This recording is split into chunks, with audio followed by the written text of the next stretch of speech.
നമസ്കാരം. അയോധ്യ ഒരുങ്ങുകയാണ്. ഈ മാസം 22-ന് അയോധ്യയിൽ പ്രാണപ്രതിഷ്ഠാ ചടങ്ങുകൾ നടക്കുന്നു.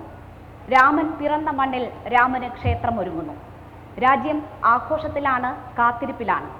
ആ നിമിഷത്തിൽ എന്താണ് അയോധ്യയിലെ രാമക്ഷേത്രത്തിൻ്റെ പ്രാധാന്യം, എന്താണ് 22-ന് അവിടെ നടക്കാൻ പോകുന്ന ചടങ്ങ്, അതിൻ്റെ പ്രസക്തി, ഈ വിഷയങ്ങളൊക്കെ നമ്മൾ പരിശോധിക്കുകയാണ്. നമുക്കൊപ്പം അതിഥികളുണ്ട്. 3 അതിഥികളാണ് നമുക്കൊപ്പം ഉള്ളത്. സ്വാമി അഭയാനന്ദ ചിന്മയ മിഷൻ, ശ്രീ നാരായണ ശർമ്മ, അദ്ദേഹം ആധ്യാത്മിക പ്രഭാഷകനാണ്. വിദ്യാസാഗർ ഗുരുമൂർത്തി, അദ്ദേഹം ഹൃദയ വിദ്യ ഫൗണ്ടേഷൻ പ്രതിനിധിയാണ്. നമുക്കൊപ്പം വലിയ ആളുകളുടെ ഒരു പങ്കാളിത്തവുമുണ്ട്. നമുക്ക് ഇതിൻ്റെ പ്രസക്തിയെക്കുറിച്ചൊക്കെ അതിഥികളോട് ചോദിക്കാം. നിങ്ങൾക്കും ഇടപെട്ട് നിങ്ങളുടെ സംശയങ്ങൾ, എന്താണ് അയോധ്യയിൽ 22-ന് നടക്കാൻ പോകുന്ന ചടങ്ങ്, അതിൻ്റെ പ്രസക്തി എന്നതിനെക്കുറിച്ചൊക്കെയുള്ള സംശയങ്ങളും നിങ്ങളുടെ സന്തോഷവും ഒക്കെ പങ്കുവെക്കാം. അപ്പോൾ നമുക്ക് തുടങ്ങാം. ആദ്യം സ്വാമി അഭയാനന്ദ, ഇവിടെ ഇപ്പോൾ നൂറ്റാണ്ടുകളുടെ കാത്തിരിപ്പ് അയോധ്യയിൽ ഒരു ക്ഷേത്രം എന്നതിനുണ്ട്. അത് യാഥാർത്ഥ്യമാകുന്നു ജനുവരി 22-ന്. എന്താണ് അയോധ്യയിലെ ആ ക്ഷേത്രത്തിൻ്റെ പ്രസക്തി? രാമൻ്റെ ജന്മദേശത്ത് ഒരു ക്ഷേത്രം എന്നതാണോ അതിൻ്റെ ഏറ്റവും വലിയ പ്രസക്തി? അയോധ്യയിലെ രാമക്ഷേത്രം 22-ന് അതിൻ്റെ പ്രാണപ്രതിഷ്ഠ നടക്കുമ്പോൾ ലോകമെമ്പാടുമുള്ള ഭഗവാന്റെ ഭക്തർക്ക്, ഹൈന്ദവ ജനതയ്ക്ക്, അതുമാത്രമല്ല ലോകത്തെ എല്ലാ സംസ്കാരങ്ങളുടെയും മാതൃസംസ്കാരമായ ഈ സനാതനധർമ്മത്തിലെ എല്ലാ ആളുകൾക്കും എന്ന് പറഞ്ഞാൽ ലോകത്തിലെ എല്ലാവർക്കും ആനന്ദിക്കാനോ അഭിമാനിക്കാനോ ഉള്ള വകയാണ് അത്. പിന്നെ ചില ആളുകൾക്ക് ബുദ്ധിമുട്ട് തോന്നും, ബുദ്ധിമുട്ടേ പാകയുള്ളൂ. ലോകത്തിലെ എല്ലാവരും ആനന്ദിക്കേണ്ട ദിവസമാണ്.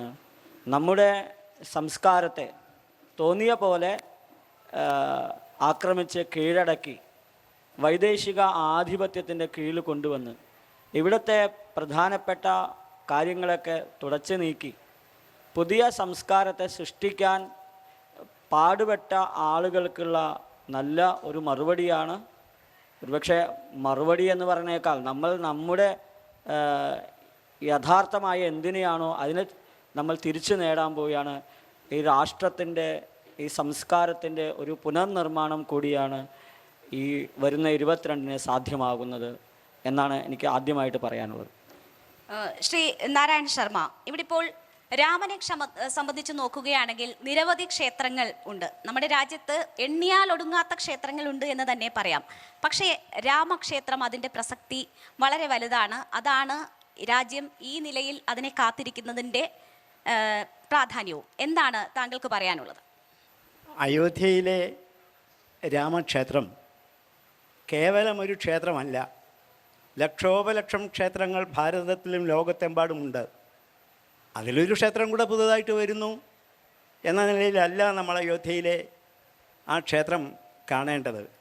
ഭാരതത്തിൻ്റെ ആത്മാഭിമാനത്തിൻ്റെ പ്രതീകമാണ് അയോധ്യയും അയോധ്യയിലെ ശ്രീരാമക്ഷേത്രവും. 528 നമുക്കറിയാം, അന്ന് ബാബർ അത് തകർത്ത് അവിടെ പള്ളി പണിതു.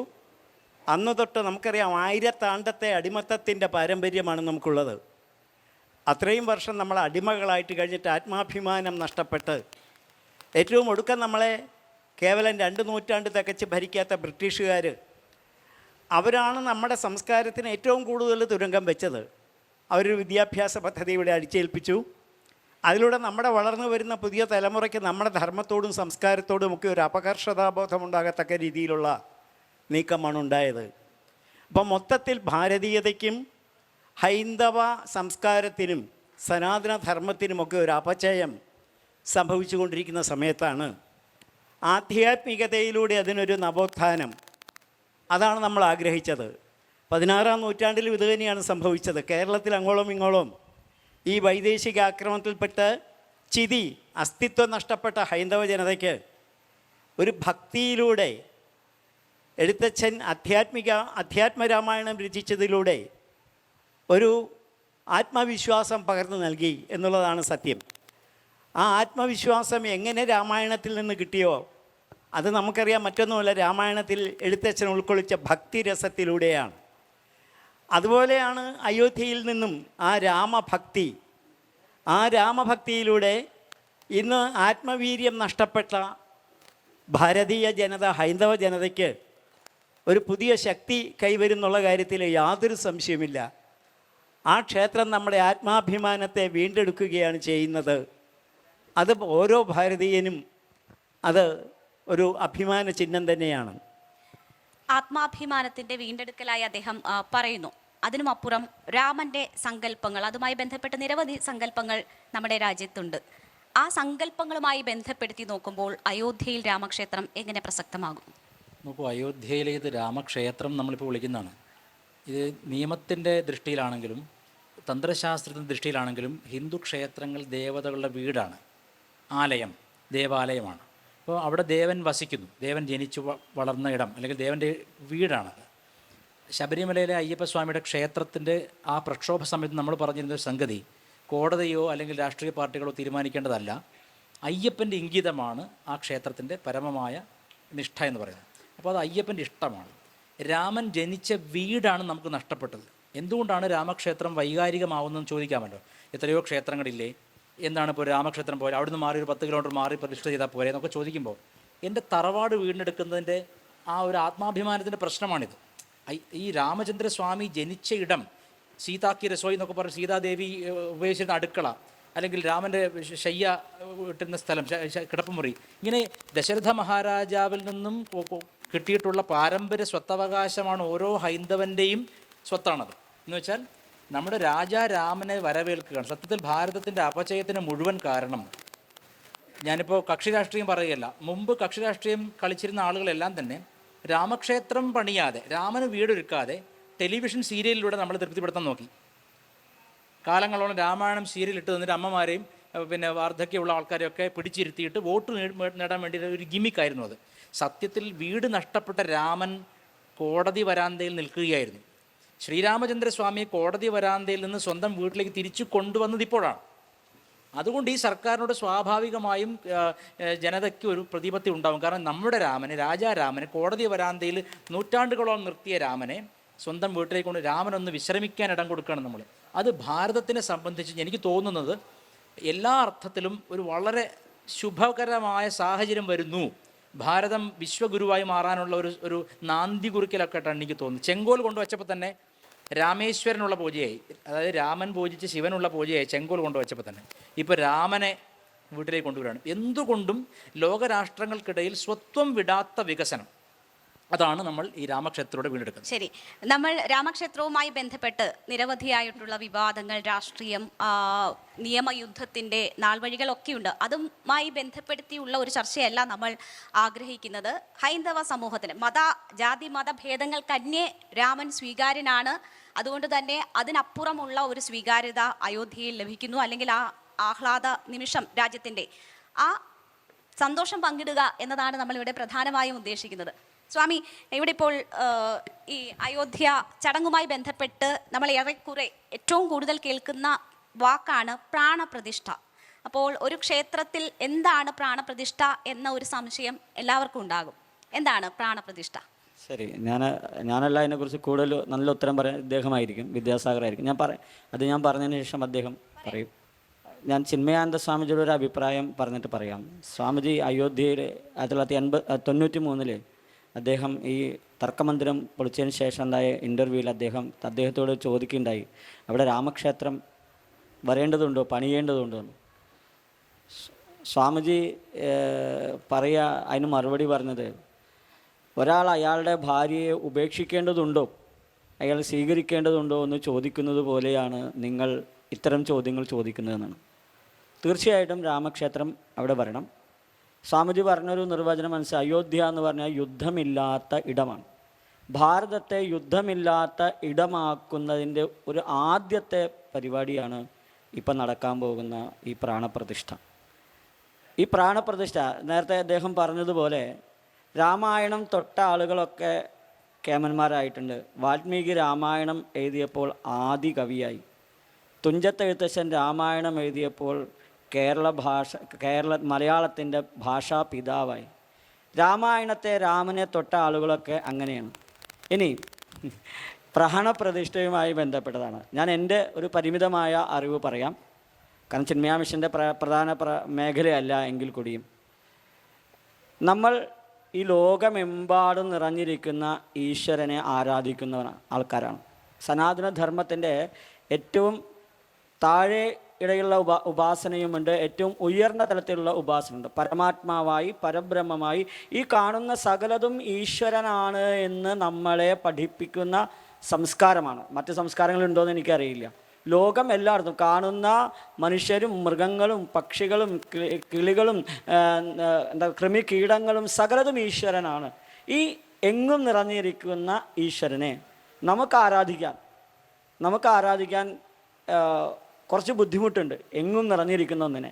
അപ്പോൾ എങ്ങും നിറഞ്ഞിരിക്കുന്ന ഒന്നിന് ഇപ്പോൾ ശങ്കരാചാര്യസ്വാമികൾ തന്നെ പറയും, അങ്ങേക്ക് രൂപമില്ലാത്ത ആളാണ്, രൂപമില്ലാത്ത അങ്ങേക്ക് ഞങ്ങൾ രൂപം തന്നു. അങ്ങേക്ക് നാമമില്ലാത്ത ആളാണ്, അങ്ങേക്ക് ഞങ്ങൾ നാമം തന്നു, പേര് തന്നു. അങ്ങ് എല്ലായിടത്തുമുള്ള ആളാണ്, പക്ഷേ ഞങ്ങൾ തീർത്ഥയാത്രകൾ സംഘടിപ്പിച്ച് അങ്ങ് ഇന്ന സ്ഥലത്തുള്ള ആളാന്ന് പറഞ്ഞു.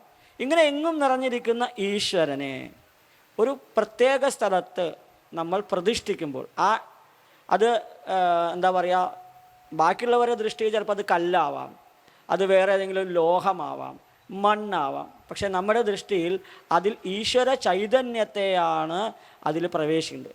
ആരാണോ പ്രതിഷ്ഠ നടത്തുന്ന തന്ത്രി, അദ്ദേഹത്തിൻ്റെ ഉള്ളിലുള്ള ചൈതന്യത്തെയാണ് ആ താന്ത്രിക ഉപാസനയിലൂടെ, ആ ചടങ്ങുകളിലൂടെ അദ്ദേഹം അതിലേക്ക് പ്രവേശിക്കും. അങ്ങനെയാണ് പ്രാണപ്രതിഷ്ഠ നടത്തുന്നത്. കൂടുതൽ കാര്യങ്ങൾ ഇദ്ദേഹം പറഞ്ഞിരുന്നു. അങ്ങനെ ഈ സ്വാമിജിക്ക് അറിയാത്തൊന്നുമില്ല, സ്വാമിജി വളരെയധികം ഇതൊക്കെ അറിയുന്ന ആളാണ്. എന്നോടൊരു കാരുണ്യം കാണിച്ചതാണ്. അപ്പോൾ ഈ പ്രാണൻ എന്ന് പറഞ്ഞാൽ എന്താണ്? എല്ലാവരുടെയും നമ്മുടെ രാമൻ്റെ പ്രാണൻ ആരാ? രാമൻ്റെ ബഹിപ്രാണൻ ലക്ഷ്മണനാണെന്ന് രാമായണം തന്നെ പറയുന്നുണ്ട്. രാമൻ്റെ ആന്തരിക പ്രാണൻ ഹനുമാനാണ്. ഞാൻ ഈ പ്രാണപ്രതിഷ്ഠയുടെ മറ്റൊരു വശം പറയും, ഇതിഹാസപരമായിട്ട് വശം പറയുകയാണ്. സത്യത്തിൽ ഇവിടെ ഏറ്റവും സന്തോഷിക്കുന്നത് എനിക്ക് തോന്നുന്നു ഹനുമാൻ, ആഞ്ജനേയനായിരിക്കും. ഓരോ വ്യക്തിയിലും നമ്മുടെ എല്ലാം പ്രാണൻ തിരിച്ചു കിട്ടാൻ പോകുന്നൊരു സാഹചര്യമാണിത്. നമ്മുടെ പ്രാണനായ രാമനെ ഈ കോടതി വരാന്തേ നമ്മൾ കൊണ്ടുവന്ന് പ്രതിഷ്ഠിക്കുകയാണ്. അവിടെ ഓൾറെഡി ഉണ്ട് ആ ചൈതന്യം. എങ്ങനെയെന്ന് വെച്ചാൽ, ഈ തന്ത്രി, ഉപാസനാപൂർണമായ ജീവിതം നയിക്കുന്ന തന്ത്രി തൻ്റെ പ്രാണശക്തിയിലൊരു അംശത്തെ മന്ത്രപൂർവകമായിട്ടൊരു ശിലയിലേക്കോ ഒരു ദാരുബിംബത്തിലേക്കോ അല്ലെങ്കിൽ എന്തെങ്കിലും ഒരു പ്രതീകത്തിലേക്ക് അർപ്പിക്കുകയാണ്. എന്നിട്ട് അതിനെ പ്രവൃദ്ധമാക്കാൻ വേണ്ടിയുള്ള പൂജാവിധാനങ്ങൾ സൃഷ്ടിക്കുകയാണ്. ഭക്തന്മാർ നിരന്തരം സഹസ്രനാമാർച്ചന കൊണ്ടോ അല്ലെങ്കിൽ മന്ത്രജപം കൊണ്ടോ, അതുപോലെ പൂജ ചെയ്യുന്ന ശാന്തിക്കാരൻ നിരന്തരം ശ്രദ്ധയോടുകൂടി പൂജ ചെയ്ത് ആ മൂലമന്ത്രം ജപിച്ചിട്ടും ആ ശിലയിലെ അല്ലെങ്കിൽ ആ ഒരു ദാരുബിംബത്തിലെ വിഗ്രഹ ചൈതന്യം വർദ്ധിക്കുകയാണ്. അതാണ് ക്ഷേത്രത്തിൻ്റെ ചൈതന്യ പ്രതിഷ്ഠ എന്ന് പറയുന്നത്. പക്ഷേ രാമനെ സംബന്ധിച്ചാകുമ്പോൾ ആ കഥ മാറി. മറ്റേത് ദേവതയ്ക്ക് ഇതിങ്ങനെ പറയാം. ശ്രീരാമചന്ദ്രനെ സംബന്ധിച്ച് പറയുമ്പോൾ സത്യത്തിൽ രാമൻ്റെ പ്രാണൻ ഹനുമാനാണ്. ഇപ്പോൾ നമ്മുടെ കേന്ദ്ര ഭരിക്കുന്ന നരേന്ദ്രമോദിജി തന്നെ ഹനുമത് തുല്യമായ ഒരു കർമ്മമാണ് ചെയ്യുന്നത്. ഞാൻ വെയിൻ പ്രൈസ് അല്ല പറയുന്നത്. ആഞ്ജനേയൻ എന്താണോ ഇച്ഛിച്ചത്, അതായത് തൻ്റെ സ്വാമിയെ അദ്ദേഹത്തിൻ്റെ ഇരിപ്പിടത്തിൽ തന്നെ ഇരുത്തുക, രാജാരാമനെ ആ ചക്രവർത്തിയുടെ പീഠത്തിൽ ഇരുത്തുക എന്ന് പറഞ്ഞാൽ അതൊരു പ്രതീകാത്മകമായിട്ട് ഭാരതത്തിൻ്റെ പ്രാണപ്രതിഷ്ഠയാണ്. അത് മുഗളന്മാരുടെ ആക്രമണം, മറ്റ് പല വൈദേശിക ശക്തികളുടെ ആക്രമണം, ഇതിലൂടെയൊക്കെ പ്രാണൻ അറ്റുകടന്നിരുന്ന ഭാരതത്തിന് രാമക്ഷേത്ര പ്രതിഷ്ഠയിലൂടെ സ്വന്തം പ്രാണൻ വീണ്ടും പ്രവൃദ്ധമായി ആഞ്ജനേയ തുല്യം സ്ത്രീകളെയും കുട്ടികളെയും അബലരെയും രക്ഷിക്കാനുള്ള ശക്തി നമുക്കുണ്ടാവുകയാണ്. ശ്രീ നാരായണ ശർമ്മ, ഇവിടെ ഇപ്പോൾ ഭാരതത്തിൻ്റെ പ്രാണപ്രതിഷ്ഠ എന്ന് അദ്ദേഹം സൂചിപ്പിക്കുകയുണ്ട്. അതേപോലെ തന്നെ ഭാരതത്തിൻ്റെ പുനരുജ്ജീവനത്തിൻ്റെ വലിയ ഒരു പ്രതിഷ്ഠയാണ് അവിടെ നടക്കാൻ പോകുന്നത് എന്ന് വിശ്വസിക്കുന്നവരുണ്ട്, പറയുന്നവരുണ്ട്. എങ്ങനെയാണ് താങ്കൾ അതിനെ കാണുന്നത്? എങ്ങനെയാണ് അത് അങ്ങനെ ഭാരതത്തിൻ്റെ പുനരുജ്ജീവനവുമായി ബന്ധപ്പെടുന്നത്? ഭാരതത്തിൻ്റെ ആത്മാവ് ആധ്യാത്മികതയാണ്. നമ്മുടെ ഏത് കാര്യത്തിനും ആധ്യാത്മികതയിലൂടെയാണ് നമ്മൾ കരുത്ത് കാണിച്ചിട്ടുള്ളത്. നമ്മുടെ സ്വാതന്ത്ര്യ സമരം, സൂര്യനസ്തമിക്കാത്ത സാമ്രാജ്യത്തിൻ്റെ ഉടമകളായ വെള്ളക്കാരോട് അഹിംസാ സിദ്ധാന്തവുമായിട്ട് ഗാന്ധിജി വന്ന് സമരം ചെയ്തു. നമ്മൾ സ്വാതന്ത്ര്യം നേടിയെടുത്തു. വാസ്തവത്തിൽ നമ്മൾ ചിന്തിച്ച് നോക്കൂ, അതൊരു ആധ്യാത്മിക സമരമായിരുന്നില്ലേ? ഗാന്ധിജിയുടെ സമരമാർഗം ആധ്യാത്മികമായിരുന്നു. അദ്ദേഹം രഘുപതി രാഘവ രാജാ റാം അത് പാടിക്കൊണ്ടാണ് സമരം ചെയ്യാനായിട്ട് മുന്നിൽ നിന്നത്. എല്ലാ അർത്ഥത്തിലും അഹിംസ, സത്യാഗ്രഹം, ഉപവാസം ഇതൊക്കെ ഹൈന്ദവ ആധ്യാത്മികതയുടെ ചില ചുവടുകളാണ്. അതിനെ അവലംബമാക്കിക്കൊണ്ടാണ് സ്വാതന്ത്ര്യ സമരത്തെ ഗാന്ധിജി നയിച്ചത്. അപ്പോൾ ഇത്ര ശക്തമായ ബ്രിട്ടീഷ് സാമ്രാജ്യത്തെ പോലും കിടുകിട വിറപ്പിക്കാൻ ഗാന്ധിജിക്ക് സാധിച്ചത് അദ്ദേഹം സമരമാർഗമായിട്ട് ഈ ആധ്യാത്മികത സ്വീകരിച്ചതുകൊണ്ടാണ്. ആ ആധ്യാത്മികമായ ഒരു നവോത്ഥാനം, ഒരു ഉണർവ് നമ്മുടെ നാടിന് ആവശ്യമായിട്ടുള്ളൊരു സാഹചര്യമാണിത്. ഞാൻ വിശ്വസിക്കുന്നു അയോധ്യയിലെ ഈ പ്രാണപ്രതിഷ്ഠ, അവിടുത്തെ ആ ശിലയിലേക്ക് തന്ത്രി ആ പ്രാണനെ, ഭഗവാന്റെ പ്രാണനെ അങ്ങോട്ട് ആവാഹിച്ച് പ്രതിഷ്ഠിക്കുമ്പോൾ, ആ ശിലയെ ശിവനാക്കി മാറ്റുമ്പോൾ, ഈശ്വരനാക്കി മാറ്റുമ്പോൾ ഒരാധ്യാത്മികമായ പ്രസരം, ശക്തിപ്രസരം നാടെമ്പാടും ഉണ്ടാവും എന്നുള്ള കാര്യത്തിൽ യാതൊരു സംശയവുമില്ല. അലസരായി കിടക്കുന്ന ഹൈന്ദവ ജനതയ്ക്ക്, ഭാരത ജനതയ്ക്ക് അവരെ തട്ടി ഉണർത്താൻ പോകുന്ന ഒരു ആധ്യാത്മിക ശക്തി ആ ക്ഷേത്രപ്രതിഷ്ഠയോടുകൂടി, ആ പ്രാണപ്രതിഷ്ഠയോടുകൂടി ഉണ്ടാകും. അതായിരിക്കും ഈ പ്രാണപ്രതിഷ്ഠയുടെ പ്രധാന ഉപകാരം, പ്രയോജനമെന്ന് ഞാൻ വിശ്വസിക്കുന്നു. സ്വാമി, നൂറ്റാണ്ടുകളുടെ കാത്തിരിപ്പുണ്ട്. ഇപ്പോൾ അദ്ദേഹം സൂചിപ്പിച്ചു ആധ്യാത്മിക രംഗത്തൊക്കെ ഏത് രീതിയിലായിരിക്കും. ആത്മീയ രംഗത്ത് എന്തുണർവാണ് ഈ ക്ഷേത്രപ്രതിഷ്ഠ അതിനുശേഷമുള്ള കാലം വരുത്താൻ പോകുന്നത്? ശരി, ആത്മീയം അല്ലെങ്കിൽ ആധ്യാത്മികം എന്ന വാക്കിൻ്റെ അർത്ഥം അവനവനെ സംബന്ധിച്ചത് എന്നർത്ഥം. അവനവനെ എന്ന് പറഞ്ഞാൽ നമ്മൾ ഇവിടെ ഇരിക്കുന്ന ഓരോരുത്തരും അവനവനെ സംബന്ധിക്കുക എന്നുള്ളതാണ് ആത്മീയം അല്ലെങ്കിൽ ആധ്യാത്മികം എന്നുള്ള വാക്കിനർത്ഥം. പലപ്പോഴും നമ്മൾ ഈ വാക്കുകളൊക്കെ ഉപയോഗിക്കുമ്പോൾ വേറെന്തൊക്കെയാണ് ധരിച്ചിട്ടാണ് ഇതൊക്കെ ഉപയോഗിക്കുന്നത്. രാമൻ ആരാന്ന് പറയാം, അപ്പോൾ പിന്നെ പ്രശ്നമില്ലല്ലോ. രാമൻ എന്ന് പറഞ്ഞാൽ രമതേ ഇതി രാമഃ. രാമനെക്കുറിച്ച് കുറേ നിർവചനങ്ങളുണ്ട്. ഏറ്റവും പ്രധാനപ്പെട്ട നിർവചനമാണ് രമിക്കുന്നവൻ, രമിപ്പിക്കുന്നവൻ, സ്വയം ആനന്ദിക്കുകയും മറ്റുള്ളവരെ ആനന്ദിപ്പിക്കുന്നവൻ ചെയ്യുന്നവനാരോ അവൻ രാമൻ. ഇനി കുറച്ചുകൂടി വിശദമാക്കി പറഞ്ഞാൽ സർവേഷു രമതേ ഇതി രാമഃ. എല്ലാറ്റിലും രമിക്കുന്നവൻ, എല്ലാറ്റിനെയും രമിപ്പിക്കുന്നവൻ രാമൻ. രാമൻ ആനന്ദിപ്പിക്കുന്നവൻ. അങ്ങനെയാണ് ആ പേര് വരുന്നത്. ബലരാമന് പോലും ആ പേരിടുന്നത് അങ്ങനെയാണ്. ഇനി കുറച്ചുകൂടി വലുതാക്കി പറഞ്ഞാൽ സർവേഷു ലോകേഷു രമതേ ഇതി രാമഃ. എല്ലാ ലോകങ്ങളിലും, അതായത് നമ്മൾക്ക് കാണാവുന്ന സകല ലോകങ്ങളിലും നമ്മുടേതായ ജാഗ്രത, സ്വപ്ന, സുഷുപ്തി അവസ്ഥകൾ, ഇവയും ലോകങ്ങളാണ്. സ്വപ്നലോകം എന്നൊക്കെ നമ്മൾ പറഞ്ഞ പോലെ ഈ എല്ലാ ലോകങ്ങളിലും ആനന്ദ സ്വരൂപമായിരിക്കുന്നു. ഈ ആനന്ദം എവിടെയാണ് ഇരിക്കുന്നത്? നമ്മുടെ ഓരോരുത്തരുടെയും ഉള്ളിലാണ്. നമ്മുടെ ഓരോരുത്തരുടെയും ഉള്ളിൽ ആനന്ദമായിരിക്കുന്ന രാമനാണ്. ആ രാമൻ്റെ പേര് ആത്മാരാമൻ എന്നാണ്. തന്നിൽ തന്നെ ആനന്ദം കണ്ടെത്തുന്നവൻ. നമുക്ക് ആകെ ഇപ്പോൾ പരിചയമുള്ള ശാപ്പാട്ട് രാമന്മാരെ മാത്രമേ പരിചയമുള്ളൂ, അല്ലെങ്കിൽ കുഞ്ചിരാമന്മാരെ മാത്രമേ. നമ്മുടെ കഷ്ടകാലമാണ്.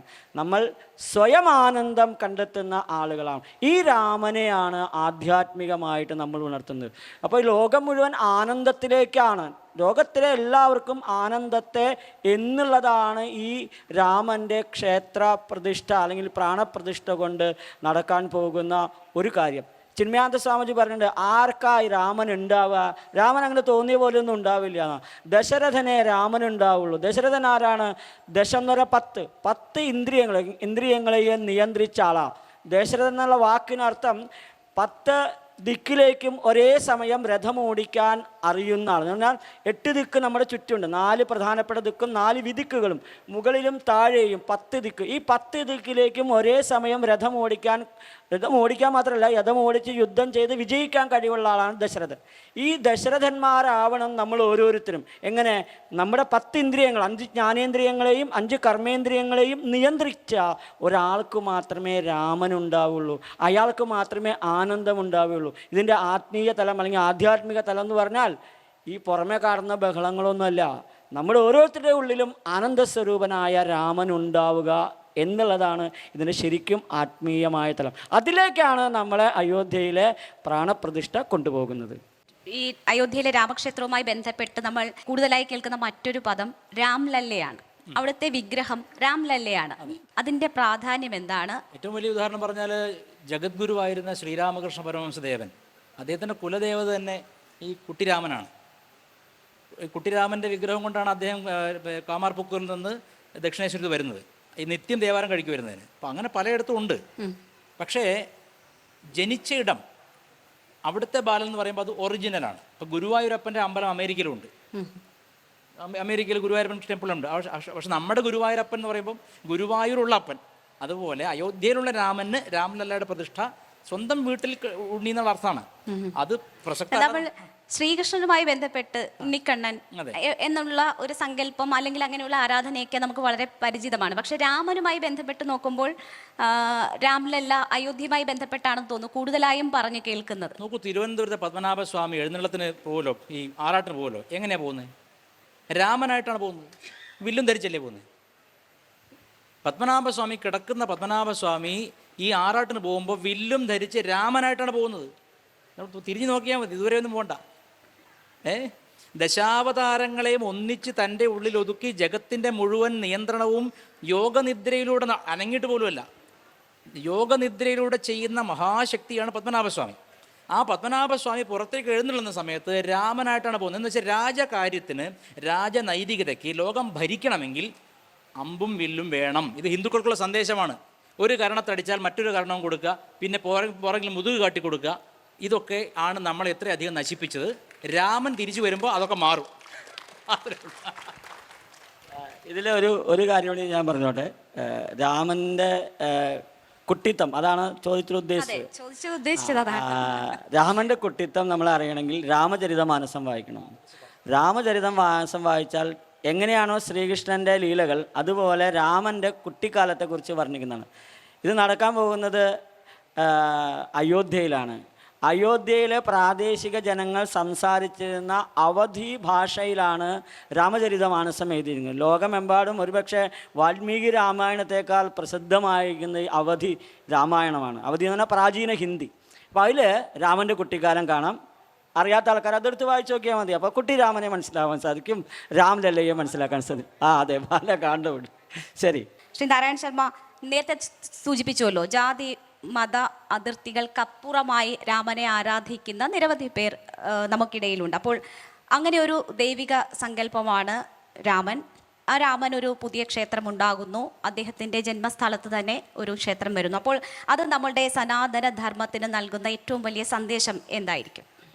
നമ്മുടെയൊക്കെ ഹൃദയത്തിൽ രാമനുണ്ട്. ഹൃദയത്തിൽ മാത്രമല്ല, നമ്മൾ ജീവിക്കുന്ന ഈ നാടിൻ്റെ ഓരോ മുക്കിലും മൂലയിലും ശ്രീരാമനെ അനുസ്മരിപ്പിക്കുന്ന ബിംബങ്ങളുണ്ട്.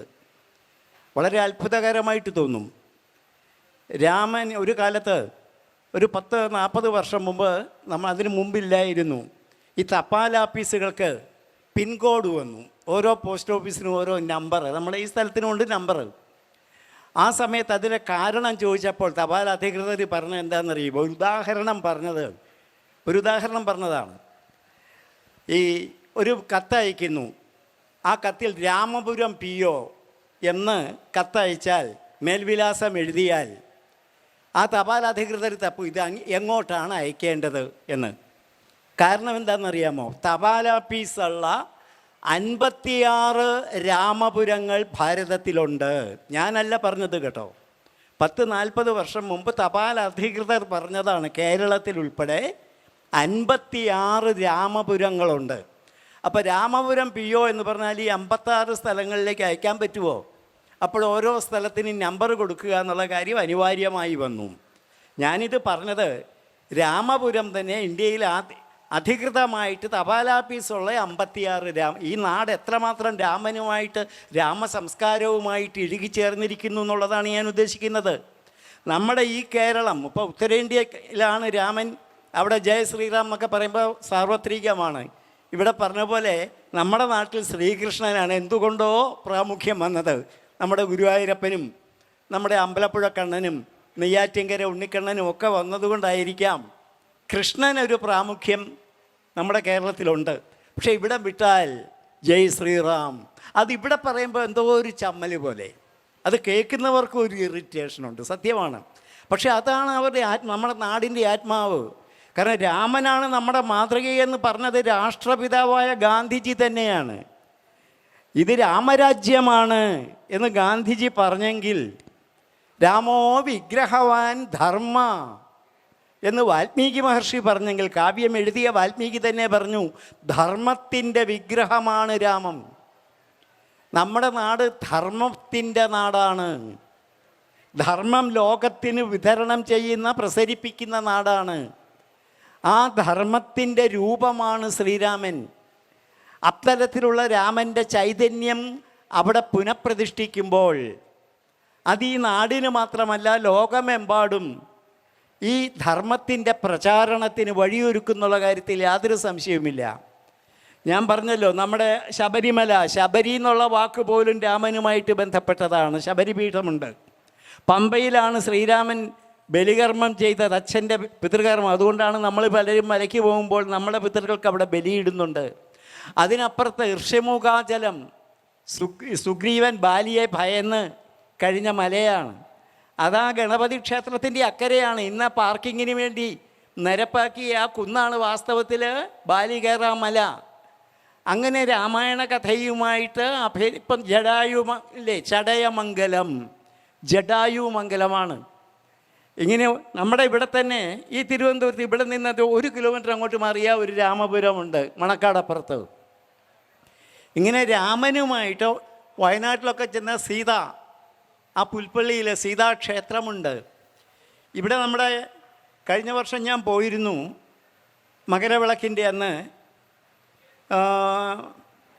ഒരു സീതാ ആരാധനാ കേന്ദ്രമുണ്ട് നമ്മുടെ പൊന്മുടിക്കപ്പുറം. പൊങ്കാലയുണ്ട് ആ ദിവസം ഇവിടെ. ഏതാ മകരവിളക്കിൻ്റെ അന്ന് അവിടെ പൊങ്കാലയാണ്. കഴിഞ്ഞ വർഷം ഞാൻ അവിടെ പ്രഭാഷണം നടത്തിയിരുന്നു. ആദിവാസികളാണ് മുഴുവൻ. വനവാസി സഹോദരിമാർ അവിടെ വന്ന് പൊങ്കാലയിടുന്നു. ഞാനിത് പറഞ്ഞത് രാമായണവുമായിട്ട് നമ്മുടെ ഈ കേരളത്തിന് പോലും ഒഴിവാക്കാനാവാത്ത ബന്ധമാണുള്ളത്. താദാത്മ്യം പ്രാപിച്ചിരിക്കുകയാണ് നമ്മൾ രാമായണവുമായിട്ട്. രാമനെ മാറ്റി നിർത്തിയാൽ ഭാരതം ശൂന്യമാകും. ആ ഭാരതത്തിൻ്റെ ആധ്യാത്മികതയും ധർമ്മബോധവും ഒക്കെ, അല്ലെ യഥാർത്ഥ ഭരണരീതി, രാമരാജ്യമെന്ന് ഗാന്ധിജിയെ കൊണ്ട് പറയിപ്പിച്ചത് ഒരു മാതൃകാ ഭരണാധികാരി. ആര് ഭരിക്കണം എന്നല്ല രാമൻ ചിന്തിച്ചത്, ആര് ഭരിക്കണ്ട എന്നാണ്.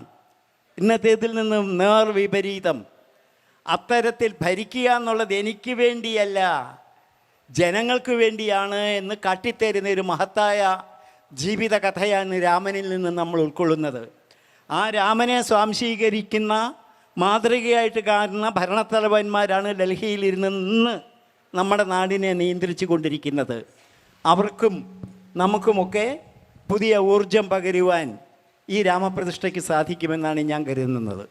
ശരി, ശ്രീ വിദ്യാസാഗർ, രാമ അവതാരത്തിൻ്റെ കേരള ബന്ധം അതിലെന്തെങ്കിലും കൂട്ടിച്ചേർക്കാനുണ്ടോ? കൂട്ടിച്ചേർക്കാനല്ല, ഇവിടുത്തെ കഥയാണ് കൂട്ടിച്ചേർത്തത്. യഥാർത്ഥ കഥ കർണാടകത്തിൽ നടന്നതാണ്. പമ്പ കർണാടകത്തിലാണ്, ഇവിടെയല്ല, കേരളത്തിലല്ല. രാമായണത്തിൽ പറയപ്പെടുന്ന പമ്പ കേരളത്തിലല്ല. ഇങ്ങനെ ഓരോ ദേശത്തും ഞങ്ങളുടേതാണ് രാമൻ. ഒരു ഉദാഹരണം പറഞ്ഞാൽ, ഞാൻ തമിഴ്നാട്ടിൽ ട്രെയിനിൽ യാത്ര ചെയ്യുമ്പോൾ യേശുദാസിനെ കുറിച്ച് ചർച്ച വന്നു, പാട്ടിനെക്കുറിച്ച്. അപ്പോൾ മുമ്പിൽ തമിഴൻ ഇരിക്കുന്നുണ്ട്, അത്ര വിദ്യാഭ്യാസമൊന്നുമില്ലാത്ത സാധാരണക്കാർ. സംസാരിച്ചത് ആൾ പറയുകയാണ്, ഞങ്ങളുടെ നാട്ടുകാർ മധുരക്കാരനാണെന്ന്. ആര്? യേശുദാസ്. അപ്പോൾ ഗുണമുള്ളതിനെ, ഉത്തമനായവനെ ഞങ്ങളുടേതാണെന്ന് എല്ലാവരും പറയും. അപ്പോൾ കേരളക്കാരും പറയുന്നു സീത ഇവിടെ ഓടിക്കളിച്ചാണ്, ലവകുശന്മാർ ഇവിടെയുള്ളതാണ്, രാമൻ ഇവിടെയായിരുന്നു, പമ്പയിലായിരുന്നു. എന്തുകൊണ്ടാണ്? രാമൻ എല്ലാവരുടെയും സ്വത്താണ്. ദക്ഷിണ ഉത്തര ഭേദമില്ലാതെ, അല്ലെങ്കിൽ ഭാരതത്തിന് കിഴക്ക് പടിഞ്ഞാറ് എന്നുള്ള വ്യത്യാസമില്ലാതെ എല്ലാവരുടെയും സ്വന്തം എൻ്റെ രാമൻ എന്ന് പറയുന്ന ഒരു മൂർത്തിയാണത്. അതുകൊണ്ട് ഭാരതത്തെ ഒന്നിപ്പിക്കാൻ രാമന് സാധിക്കുമെന്നത് പണ്ടേ നമ്മുടെ പൂർവികർ കണ്ടുവച്ച കാര്യമാണ്. പക്ഷെ അന്ന് എന്ത് തടസ്സം ഉണ്ടായെന്ന് വെച്ചാൽ, മുഗളന്മാരുടെ കാലഘട്ടത്തിൽ അങ്ങേയറ്റത്തെ പീഡനം സഹിക്കേണ്ടി വന്നിട്ടുണ്ട് പല ഹിന്ദു പണ്ഡിതന്മാർക്കും. അതിനുശേഷം പലപ്പോഴും രാഷ്ട്രീയപരമായിട്ടുള്ള കാരണങ്ങളാൽ പ്രശ്നങ്ങളുണ്ടായിട്ടുണ്ട്. ഇപ്പോൾ ഉദാഹരണം പറഞ്ഞാൽ, ഗാന്ധിജി തന്നെ രാമരാജ്യത്തെക്കുറിച്ച് പറഞ്ഞു, രാമനെക്കുറിച്ച് പറഞ്ഞു. പക്ഷെ രാമൻ ആരാന്ന് ചോദിച്ചപ്പോൾ ഗാന്ധിജി പറഞ്ഞു, അള്ളാഹുവും രാമനാണ്, ക്രിസ്തുവും രാമനാണ്. ആ രീതിയിലല്ല നമ്മൾ ഹിന്ദുധർമ്മികൾ രാമനെ കാണുന്നത്. ദശരഥൻ്റെ പുത്രനായ, ധർമ്മത്തെ അടിപ്പടയാക്കി വെച്ചുകൊണ്ട് ഭരണം നടത്തിയ ഉത്തമ കോൻവസ്മിൻ സാമ്പ്രതം ലോകയെ ഗുണവാൻ കശ്ച വീര്യവാൻ എന്നാണ് ചോദ്യം. ഈ ലോകത്ത്, ഇന്ന് ഈ കാണുന്ന ലോകത്ത് ഇപ്പോൾ ഏറ്റവും ഗുണവാനും വീര്യവാനും ധർമ്മജ്ഞശ്ച കൃതജ്ഞശ്ച സത്യവാക്യോ ദൃഢവ്രത, ഈ ഇത്രയും ഗുണങ്ങളുള്ള ഒരാളെ കാണിക്കുന്നവർ, ദൈവിക ഗുണങ്ങളുള്ള ഒരാൾ, ഈശ്വരൻ മനുഷ്യനായി അവതരിച്ചാൽ എങ്ങനെയുണ്ടോ അതാണ് രാമൻ. അതിന് ഉദാഹരണം പറഞ്ഞ ഒറ്റ കാര്യം പറഞ്ഞു നിർത്താം. ശ്രീനാരായണ ഗുരുദേവനോട് അന്ന് കാലത്ത് ഒരാൾ ഇപ്പം ഡോക്ടർ പൽപ്പു ആണെന്ന് തോന്നുന്നു, എവിടെ നിന്നോ ശ്രീരാമകൃഷ്ണ പരമഹംസ ദേവൻ്റെ ഒരു ഛായാചിത്രം കിട്ടി പൽപ്പുവിന്. അപ്പോൾ ഡോക്ടർ പൽപ്പു വന്നിട്ട് നാരായണ ഗുരുദേവൻ്റെ അടുത്ത് വന്നിട്ട് ഈ ചിത്രം കാണിച്ചിട്ട് പറഞ്ഞു, ഇതാരാണെന്ന് പറയാമോ? പൽപ്പു ആണെന്നാണ് തോന്നുന്നത്, എൻ്റെ ഓർമ്മ കേട്ടോ, അതുകൊണ്ട് അദ്ദേഹത്തിൻ്റെ അച്ഛനാണോ അറിയില്ല. കാണിച്ച സമയത്ത് നാരായണ ഗുരുദേവൻ ഒരു മിനിറ്റ് ആ ഫോട്ടോയിലേക്ക് നോക്കി, ശ്രീരാമകൃഷ്ണ പരമഹംസരുടെ ഫോട്ടോയിലേക്ക്, എന്നിട്ട് പറഞ്ഞു, ഇത് ദൈവം മനുഷ്യനായി അവതരിച്ചതുപോലെയുണ്ട്. അതുപോലെ എവിടെ രാമനെ കണ്ടാലും അത് ഈശ്വരൻ മനുഷ്യനായി ജീവിച്ച് മനുഷ്യവികാരങ്ങൾ ഉൾക്കൊണ്ട് പരിമിതിക്കുള്ളിൽ നിന്നുകൊണ്ട് പ്രവർത്തിച്ചതാണ്. ഇത് രാജാക്കന്മാർക്കും ഗൃഹസ്ഥന്മാർക്കും മാതൃകയായ അവതാരമാണ്. ഒരു കാര്യം പറഞ്ഞോട്ടെ, ഇതുമായി ബന്ധപ്പെട്ട് പ്രധാനമന്ത്രി കഴിഞ്ഞ പ്രഭാഷണത്തിൽ പറയുണ്ടായല്ലോ, കേരളത്തിൽ നാലമ്പലം തീർത്ഥയാത്ര എന്നാണ്. ഇത് എത്രയോ വർഷങ്ങളായിട്ട് ആളുകൾ നടന്നുപോയി ചിന്തപ്രയാറും കൂടൽമാണിക്യവും പായമ്മലും തിരുമൂലിക്കുളവും ഒക്കെ നടന്നുപോയത്. ഇനി നിങ്ങൾ എറണാകുളം ജില്ലയിൽ പോയാൽ പിറവത്തിനടുത്ത് സ്ഥലങ്ങളുടെ പേര് തന്നെ രാമായണവുമായി ബന്ധപ്പെടുന്നത്. മാമലശ്ശേരി മാൻ മറഞ്ഞു വീണ, ശ്രീരാമൻ്റെ അമ്പ് കൊണ്ട് മാൻ മറഞ്ഞു വീണ സ്ഥലം, അങ്ങനെ കുറേ എല്ലാ പേരും എനിക്ക് ഓർമ്മയില്ല. ഒരു ഭാഗം കീഴ്മുറി മേൽമുറി, അതായത് മേൽഭാഗം വീണ സ്ഥലം കീഴ്ഭാഗം വീണ സ്ഥലം എന്നൊക്കെ പറഞ്ഞ് രാമായണവുമായി ബന്ധപ്പെട്ട പേരുകളുള്ള സ്ഥലങ്ങളുണ്ട്. പിന്നെ കേരളത്തിലെ പഴയ കാലത്തെ ഏറ്റവും പ്രസിദ്ധമായ 2 ക്ഷേത്രങ്ങളാണ്, ഒന്ന് തൃപ്രയാർ ക്ഷേത്രവും തിരുവില്ലാമല ശ്രീരാമക്ഷേത്രവും.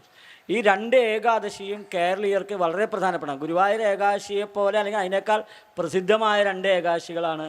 അതും കറുത്ത പക്ഷത്തിൽ വരുന്ന ഏകാദശി. കറുത്ത പക്ഷത്തിൽ വരുന്ന ഏകാദശി സാധാരണ വലിയ കേമൊന്നുമല്ല, പക്ഷേ കറുത്ത പക്ഷത്തിലാണ് തൃപ്രയാർ ഏകാദശി വരുന്നത്. അപ്പം അങ്ങനെ നോക്കുകയാണെങ്കിൽ നിരവധി ഉദാഹരണങ്ങളുണ്ട് രാമനുമായും രാമായണവുമായും ബന്ധപ്പെട്ടിട്ട്. തീർച്ചയായും നമുക്കിനി ഓഡിയൻസിന്റെ ഭാഗത്തു നിന്ന് അവർക്ക് പറയാനുള്ളത് കൂടി ചോദിക്കാം. ആദ്യം, ലോകം മുഴുവൻ ആഹ്ലാദിക്കുകയാണ്, ഭാരതം ആഹ്ലാദിക്കുകയാണ്. പക്ഷെ കേരളത്തിന് അഭിമാനിക്കാൻ പറ്റുന്ന എന്തെങ്കിലും സന്ദർഭം ഈ പരിപാടിയുമായി ഉണ്ടോ എന്നറിയാമോ? കേരളത്തിന് ആദ്യം ഓർമ്മ വരുന്നത് സത്യാനന്ദ സരസ്വതി സ്വാമികളെയാണ്. ശ്രീരാമദാസ മിഷൻ്റെ ആ ആശ്രമം നയിച്ച അനേകായിരം ഭക്തജനങ്ങളെ ശ്രീരാമനിലേക്ക് അടുപ്പിച്ച ആ പുണ്യാത്മാവ്. അദ്ദേഹം ഇപ്പോൾ ചടയമംഗലത്തിൻ്റെ കാര്യം ഞാൻ മുമ്പേ പറഞ്ഞു, അവിടെ പോലും അതിൻ്റെ ആ കയ്യേറ്റ ശ്രമം തടഞ്ഞ് അവിടെ ഒരു ക്ഷേത്രം കൊണ്ടുവരുവാനായിട്ട് ഇടവരുത്തിയത് അദ്ദേഹമാണ്. അതിനപ്പുറം സ്വാമിജിയെ സ്മരിച്ചു. അത് കഴിഞ്ഞാൽ എത്ര ആയിരക്കണക്കിന് കർസേവകർ ആ ക്ഷേത്ര നിർമ്മാണത്തിന് വേണ്ടിയിട്ട് ഇവിടെ നിന്ന് പോവുകയുണ്ടായി. ചിലരുടെ പ്രാണൻ പോലും നഷ്ടപ്പെടുകയുണ്ടായി. ഞാൻ ഓർക്കുന്നു, കോട്ടയത്ത് ഉള്ള ഒരു സുബ്രഹ്മണ്യൻ എന്ന് പറഞ്ഞുകൊണ്ടൊരു പ്രവർത്തകൻ, നല്ല ആരോഗ്യമുള്ള ഒത്ത ചെറുപ്പക്കാരനാണ്, വളരെ അടുത്തെനിക്കറിയാവുന്നയാളാണ്. കർസേവയ്ക്ക് പോയിട്ട് ആ യാത്രക്കിടയിൽ മരണം നേരിടേണ്ടി വന്നിട്ടുണ്ട്. അവരൊക്കെ പ്രാണൻ വെടിഞ്ഞത്, ഒരാളുടെ ഉദാഹരണം ഞാൻ പറഞ്ഞുകൊണ്ട് അതേ ഉള്ളൂ എന്ന് നിങ്ങൾ തെറ്റിദ്ധരിക്കരുത്, കേരളത്തിലേതാണ് ഞാൻ പറഞ്ഞത്. അതുപോലെ എത്ര പേര് അവിടെ പോയിട്ട് ആ രാമൻ എന്ന വികാരം, ഈ മണ്ണിനോട് സ്നേഹം, ശ്രീരാമൻ നമ്മളോട് പറഞ്ഞത് എന്തോന്നാ, ജനനീ ജന്മഭൂമിശ്ച സ്വർഗാദപി ഗരീയസി. ജനനിയും ജന്മഭൂമിയും പെറ്റമ്മയും പിറന്ന നാടും സ്വർഗാദപി ഗരീയസി, സ്വർഗത്തേക്കാൾ മഹത്തരമാണ് എന്ന് ശ്രീരാമൻ പറഞ്ഞു. ആ സന്ദേശം ഹൃദയത്തിൽ പേറിക്കൊണ്ടാണ് നമ്മുടെ പ്രവർത്തകർ ആ സ്വർഗപ്രാപ്തിക്ക് പോലും തയ്യാറായിട്ട് കർസേവയ്ക്ക് പോയത്. ഇപ്പം അദ്ദേഹം പറഞ്ഞ കാര്യത്തിൽ ഇന്നും എല്ലാ ദിവസവും തുടർച്ചയായി അധ്യാത്മരാമായണം വായിക്കുന്ന, എനിക്ക് തോന്നുന്നില്ല എവിടെയൊക്കെ ഉണ്ടെന്ന്, കേരളത്തിലെ ചെങ്കോട്ടുകോണം ആശ്രമത്തിലാണ്. മുടങ്ങാതെ കണ്ട എല്ലാ ദിവസവും നിത്യമായിട്ട് വായിച്ച് പൂർണ്ണമായി സമർപ്പിക്കും. അപ്പോൾ ആ സത്യാനന്ദ സരസ്വതി സ്വാമികളെ കുറിച്ച് പറഞ്ഞപ്പോൾ അതും കൂടി നമുക്ക് പ്രത്യേകം. പിന്നെ വേറൊരു കാര്യം എന്താണെന്ന് വെച്ചാൽ, രാമായണ മാസാചരണം എറണാകുളത്ത് നടന്ന വിശാല ഹിന്ദു സമ്മേളനത്തിൽ 82 കേരളം മുഴുവൻ രാമായണ മാസമായി ആചരിക്കണം, എന്ന് നിർദ്ദേശിക്കുക. അതിന് നിർദ്ദേശം പ്രഖ്യാപനം നടത്തിയ ചിന്മയാനന്ദ സ്വാമിജിയാണ്. പരമേശ്വർജിയെ പോലെയുള്ള ആളുകളുമൊക്കെ എല്ലാവരും കൂടി ചേർന്ന് ഇതിനാണ് തീരുമാനിച്ചത്. അപ്പോൾ അത് വലിയൊരു മുന്നേറ്റമാണ് നമ്മുടെ ആധ്യാത്മിക തലത്തിന് ഉണ്ടായിട്ടുള്ളത്. അതും കൂടി ഇത്തരത്തിൽ സ്മരിക്കേണ്ടതാണ് ഇതുമായി ബന്ധപ്പെട്ട്. പിന്നെ ഇതിൻ്റെ ക്ഷേത്രം പണിക്ക് എനിക്ക് ഓർമ്മ, കൊച്ചു കുട്ടിയായിരുന്ന സമയത്ത് എൻ്റെ വീട്ടിലും ഇതിൻ്റെ ഒരു കല്ല് പൂജിക്കാനായിട്ട്, ഞാൻ സംഘവുമായി ബന്ധപ്പെട്ട ആളെന്നല്ല, അതിനുമായി ബന്ധപ്പെട്ട് അന്ന് വലിയ സന്തോഷം തോന്നിയൊരു സംഭവമാണ്. ഇന്ന് എനിക്ക് വലിയ പ്രതീക്ഷ ഉണ്ടായില്ല ഇത് വരുമെന്നൊന്നും, സത്യം പറയാലോ, കഴിഞ്ഞ കുറേ ഗവൺമെൻറ്റുകളുടെ കാലത്ത്. പക്ഷേ ഇപ്പോൾ അത് വരുന്നു എന്നുള്ളത് ഭാരതത്തിലെ ഓരോ ഹിന്ദുവിനും, കഴിഞ്ഞ ദിവസം NSSൻ്റെ പ്രസിഡന്റ് പറഞ്ഞ പോലെ, ഓരോ ഈശ്വര വിശ്വാസിക്കും, ഓരോ ഹിന്ദുവിനും, ഓരോ ഭക്തനും അഭിമാനിക്കാവുന്ന മുഹൂർത്തമാണ്. അല്ലാത്തവർക്ക് എന്തോ ആയിക്കൊള്ളട്ടെ. രാമൻ എന്തുകൊണ്ട് നമ്മുടെ തീവ്ര വികാരമായി മാറിയില്ല? ഇപ്പോഴെന്തുകൊണ്ടായത്? ഇപ്പം രാമക്ഷേത്രം വന്നില്ല, ശരിയാണ്, കറസേവയ്ക്കൊക്കെ കേരളത്തിൽ നിന്ന് ഒത്തിരി പേര് പോയിട്ടുണ്ട്. പക്ഷേ compared to north India we are lagging behind. ഒത്തിരി പുറകിലാണ്. രാമൻ ഇന്നും ഒരു വികാരമായി ഇവിടെ വന്നില്ലെന്ന് തന്നെയാണ് എൻ്റെ തോന്നൽ. ശ്രീരാമൻ, ഞാൻ മുമ്പ് പറഞ്ഞ തന്നെ സൂചിപ്പിച്ചു, ഉത്തരേന്ത്യയിലുള്ളതുപോലെ ആ രാമവികാരം കേരളത്തിലില്ല. അത് കേരളത്തിൻ്റെ ഒരു പ്രത്യേകതയാണ്.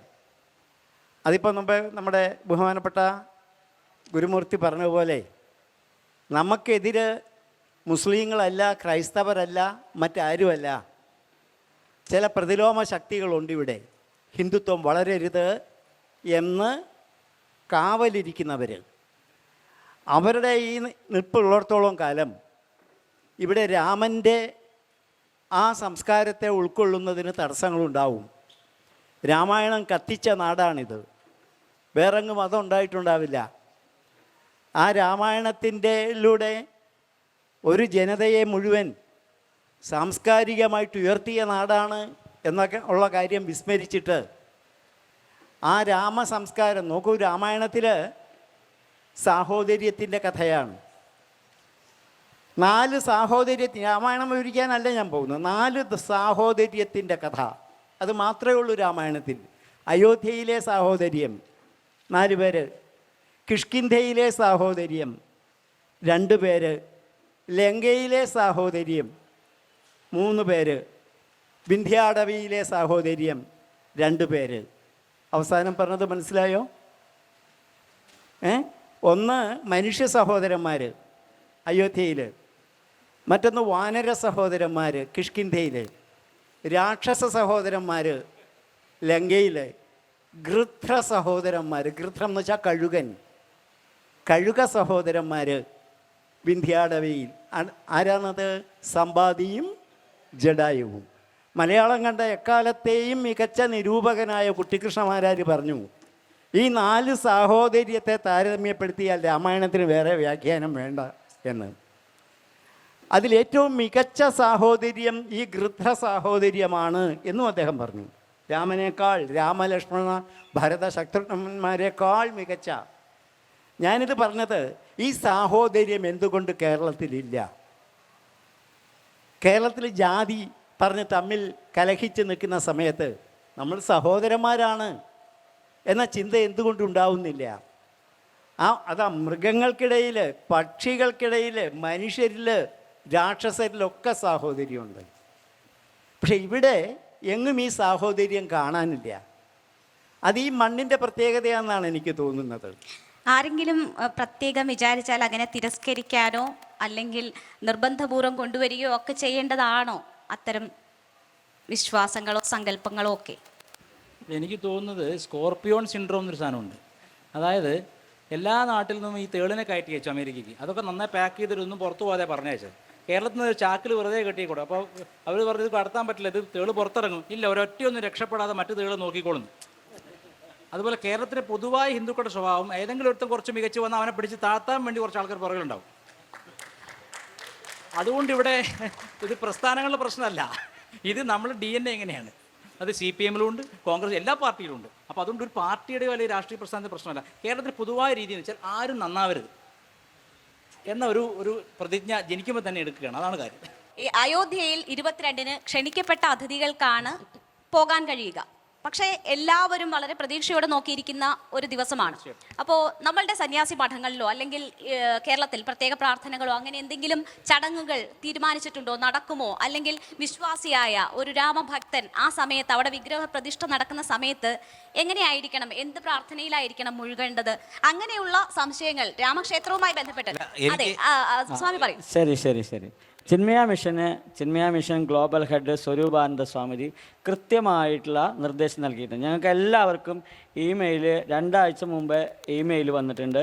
ആ ഇമെയിൽ അനുസരിച്ചിട്ട് നമ്മൾ രാവിലെ തൊട്ട് വൈകുന്നേരം വരെ എന്തൊക്കെ ചെയ്യണം, ഉദാഹരണത്തിന് നാമജപം, പൂജ, അർച്ചന, അവിടെ നടക്കുന്ന പരിപാടികൾ മുഴുവനായി ലൈവ് ടെലികാസ്റ്റ് കാണിക്കുക. അതായത് രാവിലെ മുതൽ ഉച്ച വരെയുള്ള പ്രോഗ്രാം, ഉച്ചയ്ക്ക് ശേഷം ദീപം തെളിയിക്കൽ ഉൾപ്പെടെയുള്ള പ്രോഗ്രാം എല്ലാം ഞാൻ വിശദമായിട്ട് പറയാൻ ഇവിടെ സമയമില്ലാത്തതുകൊണ്ട് പറയും. കൃത്യമായിട്ട് നിർദ്ദേശം ചിന്മയ മിഷൻ്റെ ഗ്ലോബൽ, അതുവെച്ചാൽ കേരളത്തിലെ, ഇന്ത്യക്ക് പുറത്ത്, അന്താരാഷ്ട്ര തലത്തിൽ ഏകദേശം 400ഓളം സെൻറ്റർ ഉണ്ട്. ഈ സെൻറ്ററുകൾക്ക് നിർദ്ദേശം കിട്ടിയിട്ടുണ്ട്. ചിന്മയ മിഷൻ വേറെ ആരും ചെയ്തില്ലെങ്കിലും ചിന്മയ മിഷൻ്റെ എല്ലാ സ്ഥലങ്ങളിലും ഒരാളായാലും ശരി ഇത് നിശ്ചയമായിട്ടും ചെയ്തിരിക്കും. അത്രേ എനിക്ക് പറയാനുള്ളൂ. ഒരു അതിൻ്റെ കൂടെ ചേർക്കാനുള്ള ഒരു ചോദ്യം, ലോകമെമ്പാടും നമ്മുടെ ഈ സനാതനധർമ്മത്തിനെ കൈകോർത്ത് സ്വീകരിക്കുന്നു. നമ്മൾ ശ്രദ്ധിച്ചു കഴിഞ്ഞാൽ എല്ലാ കാലഘട്ടത്തിലും കേരളം ഒരു തിരിഞ്ഞാണ് നിൽക്കുന്നത്. എന്തുകൊണ്ടോ ഒരു സനാതനധർമ്മത്തെ ഭയപ്പെടുന്നു. ഒരു മുഖ്യമന്ത്രി കേരളത്തിൽ പണ്ട് സ്വാമി വിവേകാനന്ദനെ ഭയപ്പെട്ടു. അദ്ദേഹത്തിൻ്റെ ഒരു സ്മാരകം വരുന്നതിന് അദ്ദേഹം മാത്രം വിട്ടുനിന്നു. അതേപോലെ തന്നെ അദ്ദേഹത്തിൻ്റെ പ്രസ്ഥാനമാണ് ഇപ്പോൾ ഈ സമയത്ത് ശ്രീരാമൻ ലോകമെമ്പാടും അംഗീകരിക്കുന്ന സമയത്ത് ആ ക്ഷേത്ര നിർമ്മാണം വരുമ്പോൾ അതിനെ എതിർത്ത് നിൽക്കുന്നു. അപ്പം എന്തുകൊണ്ടാണ് ഈ സനാതനധർമ്മത്തിനെ ലോകം കൈകൊണ്ട് സ്വീകരിക്കുമ്പോൾ ഇവിടെ ഒരു പ്രസ്ഥാനം അല്ലെങ്കിൽ ഒരു ഭരണകൂടം എതിർത്ത് നിൽക്കുന്നത്? ഇതിത്രയേ ഉള്ളൂ. നമ്മളൊന്നും ചിന്തിക്കേണ്ട. നമ്മൾ രാമനെ ആരാധിക്കുക. ആ ദിവസം രാമനെ ശ്രീരാമചന്ദ്രസ്വാമി സ്വന്തം വീട്ടിലേക്ക് വരികയും രാജാരാമനായിട്ട് ഇനി അയോധ്യയിലിരുന്ന് നമ്മളെ ഭരിക്കാൻ പോവാണ്. അതിന് നമ്മളിപ്പോൾ പത്മനാഭസ്വാമിയുടെ ദാസന്മാരായിട്ട് എങ്ങനെയാണോ തിരുവിതാംകൂർ മഹാരാജാക്കൾ ഭരിച്ചിരുന്നത്, അതുപോലെ ഇനി ഡെമോക്രസിക്ക് ഒരു ഡിവോഷണൽ സെൻറ്റർ വരികയാണ്. അത് നമ്മുടെ അയോധ്യയാണ്. അങ്ങനെ അംഗീകരിച്ച് നമ്മളെല്ലാം അതിനെ ആരാധനയോടെ കാണുക. അത്രയേ ഉള്ളൂ. ശ്രീ നാരായണ ശർമ്മ, ഇവിടെ മോക്ഷപ്രാപ്തി ഹിന്ദു മതത്തെ സംബന്ധിച്ച് വളരെ പ്രധാനപ്പെട്ടതാണല്ലോ. സപ്തമോക്ഷ കേന്ദ്രങ്ങളിൽ ഒന്നാണ് അയോധ്യ. അപ്പോൾ അതുമായി ബന്ധപ്പെട്ടുള്ള ഒരു പ്രസക്തി എന്താണ്? ജീവിതത്തിൻ്റെ ലക്ഷ്യം മോക്ഷപ്രാപ്തിയാണ് ഹിന്ദുവിനെ സംബന്ധിച്ചിടത്തോളം. അയോധ്യയിൽ ദർശനം നടത്തിയാൽ തീർച്ചയായിട്ടും ആ ഭഗവാനെ ശരിക്കും ഉപാസിച്ചുകൊണ്ട് നമ്മൾ ഈ ശബരിമലയ്ക്കൊക്കെ പോകുമ്പോൾ വ്രതമെടുത്ത് അനുഷ്ഠാനങ്ങളോടുകൂടി പോകുന്ന പോലെ പരമമായ വിശ്വാസത്തോടും ശുദ്ധിയോടും കൂടി അയോധ്യയിൽ പോയി ദർശനം നടത്തുകയാണെങ്കിൽ തീർച്ചയായിട്ടും മരണാനന്തരം നമുക്ക് അലഞ്ഞു തിരിയേണ്ടി വരില്ല. ആത്മാവിന് പരമപദപ്രാപ്തി കിട്ടും എന്നുള്ള കാര്യത്തിൽ യാതൊരു സംശയവുമില്ല എന്ന് വിശ്വസിക്കുന്നയാളാണ് ഞാൻ. തീർച്ചയായും. ഒരു കാര്യം കൂടി, നമ്മൾ അയോധ്യയിലേക്ക് എന്തായാലും തീർത്ഥാടക പ്രവാഹം ഉണ്ടാകും എന്ന കാര്യത്തിൽ യാതൊരു സംശയമില്ല. അത് കേരളത്തിൽ നിന്നല്ല, ഇന്ത്യയിൽ നിന്ന് മാത്രമല്ല, ലോകമെമ്പാട് നിന്നും ഉണ്ടാകും. ഇപ്പോൾ സപ്തമോക്ഷപുരികളെ കുറിച്ച് നമ്മൾ പറഞ്ഞു. അത് UP-യിൽ തന്നെ ഒന്നിലധികം ഉണ്ട് അല്ലേ? വാരണാസിയുണ്ട്, മധുരയുണ്ട്, അങ്ങനെയൊക്കെ ഒരുപാട് ഇടങ്ങളുണ്ട്. അതെ. അപ്പോൾ ഒരു തീർത്ഥാടന തീരുമാനിക്കുന്ന ഒരു വ്യക്തികൾ അത് എങ്ങനെയായിരിക്കണം അവിടെ നടത്തേണ്ടത്? അവിടെ ഹനുമാന്റെ തന്നെ ഹനുമാൻ ഗന്ധിയുണ്ട്, ഒരുപാട് ഇടങ്ങൾ കാണാനുണ്ടല്ലോ. അതിന്റെ ഓർഡർ എങ്ങനെയായിരിക്കണം? എങ്ങനെയാണ് ആ തീർത്ഥാടനം അവർ പൂർത്തിയാക്കേണ്ടത്? അതേപ്പറ്റി എനിക്ക് പറയാൻ കഴിയില്ല. ഇപ്പോഴത്തെ എങ്ങനെയാണത് അറേഞ്ച് ചെയ്തിരിക്കുന്നത്, അത് എന്താണോ അവിടെ ഓൾറെഡി ഉള്ളത് ആ അനുഷ്ഠാനങ്ങളൊന്നും മാറാതെ തന്നെയാണ് പുതിയ ക്ഷേത്ര സമുച്ചയം വരുന്നത് മാത്രം. മാത്രമല്ല മഹർഷി വാൽമീകിയുടെ പേരിൽ ഒരു ഇന്റർനാഷണൽ എയർപോർട്ടാണ് അവിടെ. അത് ആലോചിക്കണം. വാൽമീകി ആരാണ്? ബേഡ സമുദായക്കാരനാണ്. കർണാടകയിലെ ബേഡ എന്ന് പറയുന്ന ഏറ്റവും ആദിവാസി സമൂഹക്കാരനാണ്. ഒരു ആദിവാസി സമൂഹക്കാരനെ മഹർഷിയായിട്ട് അദ്ദേഹത്തിൻ്റെ പേരിൽ എയർപോർട്ട് ലോകത്തൊരു പക്ഷേ ഭാരതത്തിലായിരിക്കും ഉണ്ടാകുന്നത്.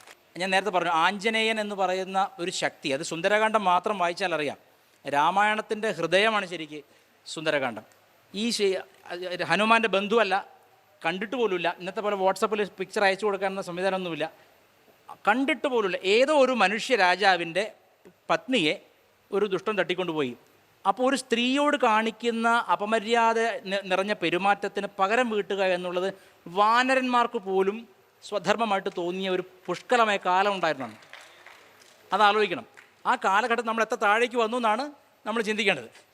ശരി, എന്തായാലും നമുക്ക് അവസാനിപ്പിക്കാൻ സമയമായി എന്ന് തോന്നുന്നു. എന്തായാലും എല്ലാവരും വളരെ പ്രതീക്ഷയോട് കാത്തിരിക്കുകയാണ്. ജനുവരി 22-നായി പ്രാണപ്രതിഷ്ഠാ ചടങ്ങുകൾ അത് നടക്കുകയാണ്.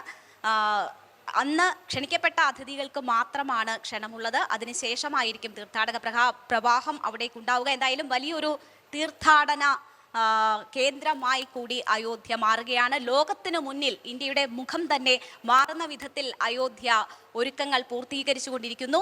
നമുക്ക് ഇന്നിവിടെ അവസാനിപ്പിക്കാം. വളരെ നന്ദി ഞങ്ങളോടൊപ്പം സഹകരിച്ചതിന് ശ്രീ നാരായണ ശർമ്മ സ്വാമി, ഒപ്പം വിദ്യാസാഗർ, ഞങ്ങൾക്കൊപ്പം അതിഥികളായി ചേർന്ന ഏവർക്കും നന്ദി അറിയിക്കുന്നു. നമസ്കാരം.